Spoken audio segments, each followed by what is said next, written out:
Hello everyone, welcome to Samarth class. Friends, इस video में मैं शेयर करूंगी लेसन प्लान को। ये लेसन प्लान इकोनॉमिक्स का है जिसको कि अर्थशास्त्र कहते हैं। तो यहाँ पे मैं अर्थशास्त्र से रिलेटेड 20 टॉपिक्स पे 20 लेसन प्लान आपके साथ डिस्कस करूँगी। मैं आपके साथ शेयर जो करने जा रही हूँ ये लेसन प्लान, ये काफ़ी ज़्यादा इम्पॉर्टेंट रहेगा आपके लिए। सबसे पहले लेसन प्लान बनाते समय हमें सारे स्टेप पता होने चाहिए कि क्या क्या स्टेप हैं, और उससे भी ज़्यादा इम्पॉर्टेंट ये बातें हैं कि लेसन प्लान हम लोग बनाते क्यों हैं, उसकी नीड क्या है, क्या इम्पोर्टेंस है, लेसन प्लान होता क्या है। ये अगर सारी चीज़ें अगर आपको नहीं पता होंगी तो आप लेसन प्लान ठीक से नहीं बना पाएंगे। तो सबसे पहले आप लेसन प्लान होता क्या है उसको समझिए।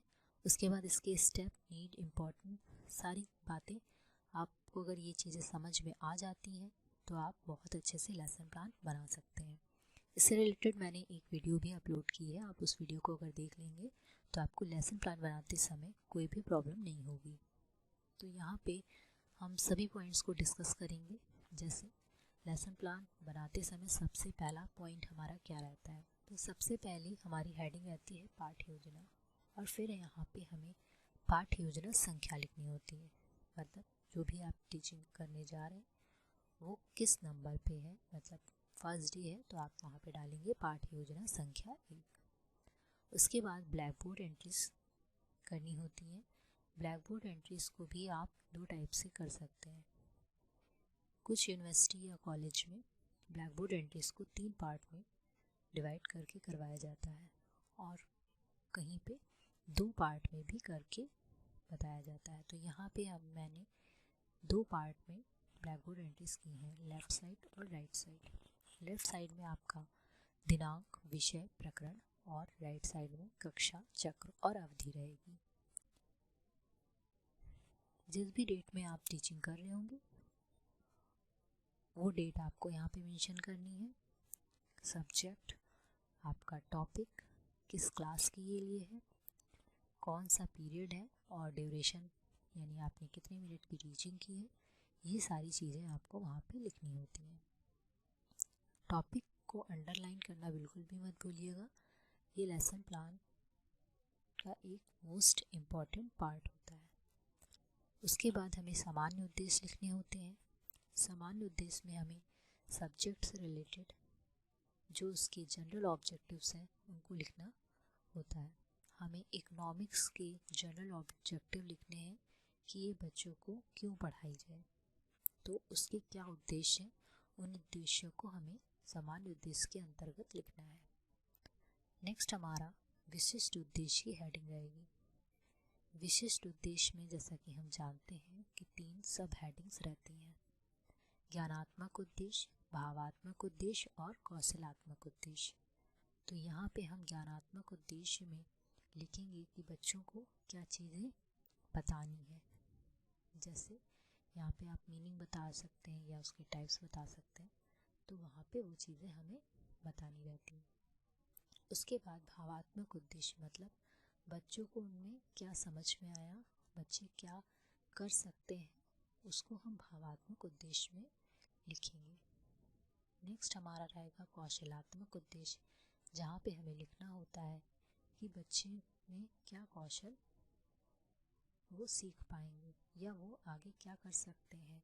तो यहाँ पे कौशलात्मक उद्देश्य में हमें बच्चों के बारे में ही लिखना है। मतलब अगर हम टीचिंग कर रहे हैं तो टीचिंग के बाद बच्चे के बिहेवियर में क्या चेंजेस आएंगे उनके बारे में हमें यहाँ पे लिखना होता है। नेक्स्ट हेडिंग रहेगी आवश्यक सामग्री की। आवश्यक सामग्री में हमें chalk, duster, pointer, roller board etcetera ये सारी चीज़ें लिखनी है। उसके बाद सहायक सामग्री की हेडिंग रहेगी जिसमें हम चार्ट, मॉडल या फिर कोई रियल ऑब्जेक्ट को लिख सकते हैं। नेक्स्ट हेडिंग रहेगी पूर्व ज्ञान की।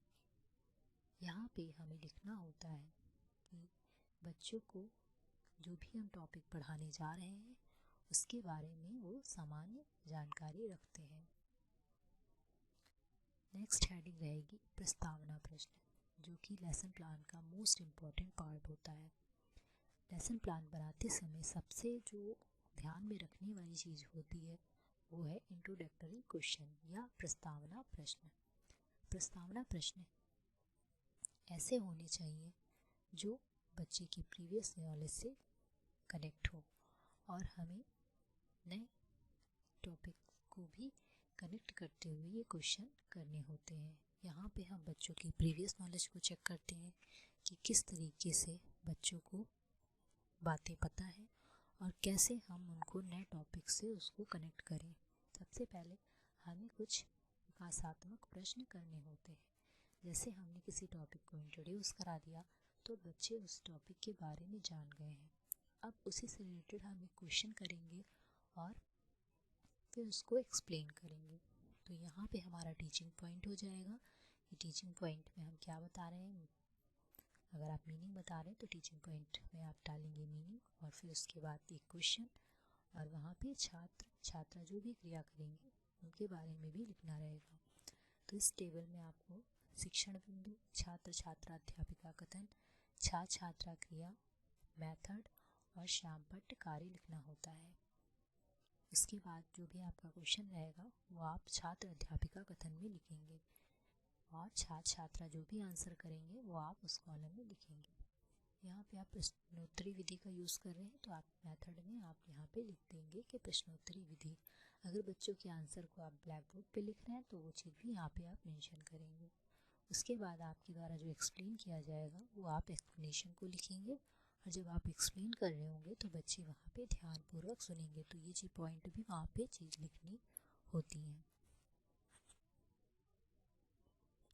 जब हम किसी चीज़ को एक्सप्लेन कर रहे होते हैं तो वहाँ पे एक्सप्लेनेशन मेथड का यूज़ करते हैं। उसके बाद अगर आप टाइप्स बता रहे हैं तो आप टाइप्स के बारे में बताएंगे।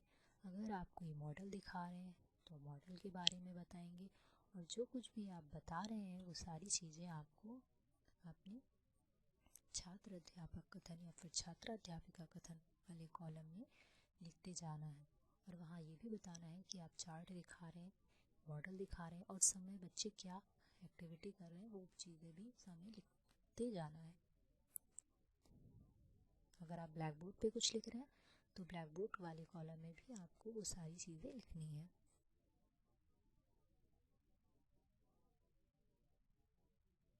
इसी तरह जितनी बार भी हम टीचिंग पॉइंट को बढ़ाएंगे आगे उतनी बार हमें क्वेश्चन करने हैं।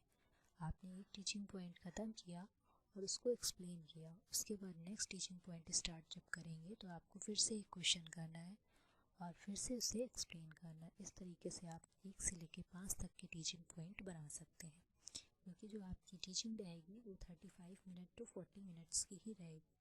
तो आपको जो प्लान बनाना है वो बहुत लेंथी भी नहीं बनाना है और बहुत शॉर्ट भी नहीं बनाना है। आपको वो सारी चीज़ें ध्यान में रखनी होंगी कि आप टीचिंग करते समय कहाँ कहाँ पे आपको पॉज लेना है। और ये भी ध्यान रखना है कि जो आपकी क्लास में बच्चे हैं ऐसा नहीं है कि सारे बच्चे पढ़ने वाले ही होंगे, कुछ शरारती बच्चे भी होंगे, तो वो मैनेजमेंट भी आपको देखना है। तो ऐसे में आपको टाइम का भी ध्यान रखना है। ऐसा ना हो कि आपने बहुत ज़्यादा एक्सप्लेन कर दिया, पूरा टाइम एक्सप्लेनेशन में ही चला गया, आप क्वेश्चन ही नहीं कर पाए या आप क्लास वर्क ही नहीं करा पाए, आपको टाइम ही नहीं मिला कि आप होमवर्क दें। तो ये सारी चीज़ें ध्यान में रखते हुए ही प्लान को बनाना है और उसी प्लान को आप ध्यान में रखते हुए आपको टीचिंग करनी है। जैसा आप प्लान बनाते हैं एग्जैक्ट आप टीचिंग वैसा नहीं कर पाते, क्योंकि यहाँ पे आप कोई चीज़ एकदम रट के नहीं जाते कि ये चीज़ ही हमें बतानी है। आपको क्लास का एटमॉस्फेयर एनवायरनमेंट देखते हुए टीचिंग करनी है। तो ऐसे में चेंज भी होगा। तो आपका जो प्लान है वो ऐसा होना चाहिए जो फ्लेक्सिबल हो। अगर आपको चेंज करना चाहें तो आप चेंज कर सकते हैं। तो आपको टाइम मैनेजमेंट का भी ध्यान रख। इस तरीके से आपका प्रेजेंटेशन कंप्लीट हो जाएगा। प्रेजेंटेशन के टाइम पे जो कुछ भी आपने प्रेजेंट किया है जैसे चार्ट वगैरह, मॉडल वगैरह, वो सारी चीज़ें भी आप उसको लेफ़्ट पेज पे पेस्ट करेंगे। इसके बाद जब आपका प्रेजेंटेशन कंप्लीट हो जाता है, आपने पूरी टीचिंग कर ली और इस टीचिंग के दौरान आपने बहुत से क्वेश्चन भी किए, बहुत से बच्चों ने आंसर भी दिए, इन सब को ध्यान में रखते हुए बाद में आपको बोधगम्य प्रश्न करने होते हैं कि बच्चों को कितना समझ में आया। तो यहाँ पे आप 1 से 3 क्वेश्चन कर सकते हैं। ये क्वेश्चन बहुत लेंथी नहीं होने चाहिए, ये क्वेश्चन शॉर्ट होने चाहिए।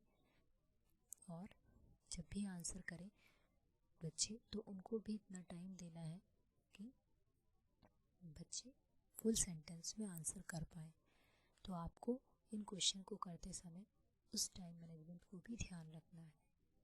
ऐसा ना हो कि आपने क्वेश्चन कर लिया, बच्चे पूरा टाइम आंसर ही करते रह गए या फिर बच्चे को आंसर करने का समय नहीं मिला।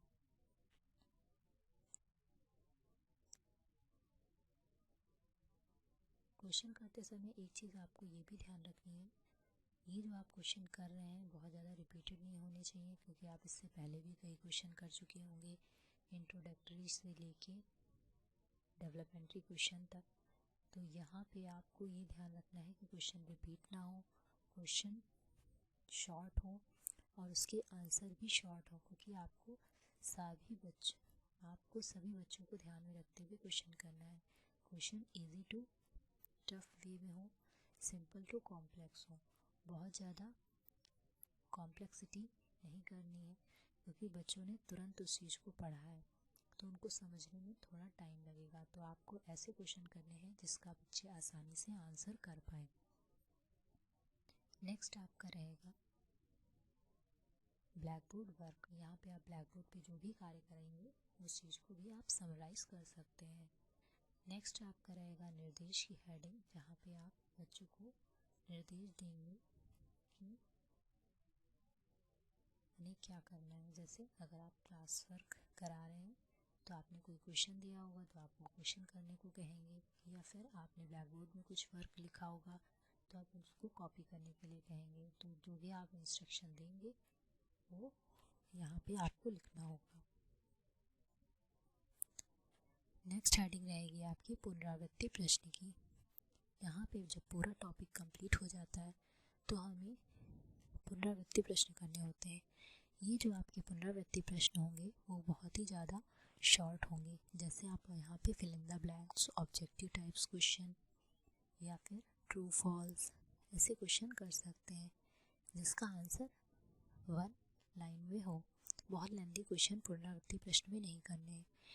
ऐसे में आप बच्चों को उस टॉपिक को पूरा समराइज भी करा सकते हैं छोटे छोटे क्वेश्चन से। अगर आप बच्चों को रिवाइज कराना चाहें तो ये यहाँ पे आप रिवीजन भी अच्छे से करा सकते हैं। आप ब्लैक बोर्ड पे उसके आंसर लिख सकते हैं या फिर बच्चों को ही